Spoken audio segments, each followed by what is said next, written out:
Local committee സഖാവിനെയാണ് നെട്ടൂരാനും ഗുണ്ടകളും ചേർന്ന് ക്രൂരമായി മർദ്ദിച്ചിരിക്കുന്നത്. ഒരു തർക്കത്തിന് മധ്യസ്ഥ പറയാനാണ് സഖാവ് മാധവൻ അവിടെ ചെന്നത്. എന്ത് തർക്കം? നെട്ടൂരാൻ കോൺട്രാക്ടർ കണ്ണൻ സാറിന്റെ കയ്യിൽ നിന്നും 5 ലക്ഷം രൂപ വാങ്ങിയിട്ടുണ്ട്. അത് നിൽക്കട്ടെ, ഈ പറയുന്നത് പാർട്ടിയുടെ കാര്യമല്ല. പാർട്ടിയുടെ കാര്യമാണ്. കണ്ണൻ പാർട്ടി അനുഭാവിയും നെട്ടൂരാൻ പാർട്ടി മെമ്പറുമാണ്. ഇതിനു മുൻപും നെട്ടൂരാൻ കണ്ണന്റെ വീട്ടിൽ കയറി ചീത്ത വിളിക്കുകയും ഭീഷണിപ്പെടുത്തുകയും ചെയ്തതായി കണ്ണൻ എന്നോട് പരാതിപ്പെട്ടിട്ടുണ്ട്. പരാതിപ്പെടേണ്ടത് പോലീസ് സ്റ്റേഷനിലാണ്, അല്ലാതെ പോലീസ് മന്ത്രിയോടല്ല. സഖാക്കളെ, നെട്ടൂരാൻ ഒരു സഖാവിനെ കയ്യേറ്റം ചെയ്തത് തെറ്റ് തന്നെയാണ്. കണ്ണനെ പാർട്ടിയുടെ ഒരു അനുഭാവിയായി പൊക്കി കാണിക്കാൻ ഇവിടെ ചിലർ ശ്രമിച്ചതുകൊണ്ട് എനിക്കും ചിലത് പറയാനുണ്ട്.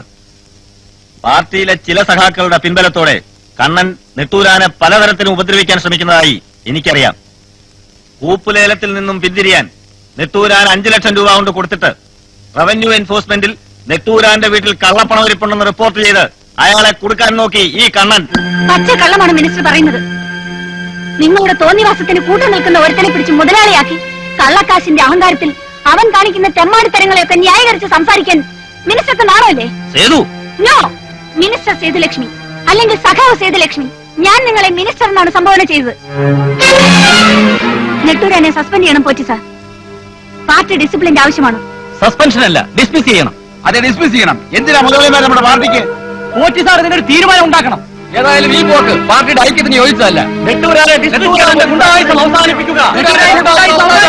നെട്ടൂരാനെ പാർട്ടിയിൽ നിന്ന് പുറത്താക്കുക. നെട്ടൂരാന്റെ ഗുണ്ടായുസം അവസാനിപ്പിക്കുക. ഇതൊരു കള്ളക്കടത്ത് കൊട്ടയാണ്. എന്നെപ്പോലൊരു തൊഴിലാളിയെ കയ്യേറ്റം ചെയ്ത മുതലാളി നെട്ടൂരാന്റെ നട്ടല്ലൊടിച്ച് എന്റെ കാൽക്കൽ കൊണ്ടിടാൻ കഴിവില്ല